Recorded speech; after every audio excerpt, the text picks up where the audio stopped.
When you think about how you played your 20s and how you'd suggest that maybe a child you have someday or a friend that is 20 years old should play their 20s, what is the best advice for a 20-year-old? The best advice for a 20-year-old is to realize that your 20s do suck.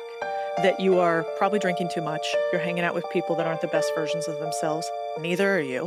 You've got crazy hormones going on. You're going to bars and hanging out with people, having a few too many drinks, and then going to a job you kind of hate because you're brand new into the workforce. And so, of course, you're doing the worst thing humanly possible. And that's going to continue for like 5 to 10 years.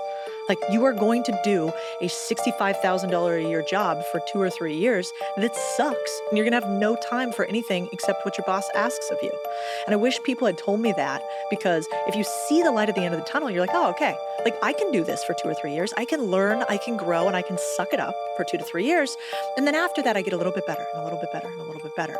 And so the advice would be, when you have a foot in your nail, which is what it's like when you start your first job being 20, don't, try to ignore the fact that it's painful. It's there. Like, it's there. It's real. It sucks. And I wish somebody had told me that, because these days everybody's like, oh, you can be a 20-year-old and drive a Bugatti and, I don't know, play around with crypto. Not real. Not real. And then once I learned, like, okay, this sucks and I can deal with it, then the next thing would be, everybody focuses on how much money you make when you're in your 20s. Huge mistake. The only thing you should focus on is learning. How can I think about my salary like putting pieces of cash into my brain? How can I learn as much as possible? How can I come and work an apprentice for somebody that I think I might want their life one day?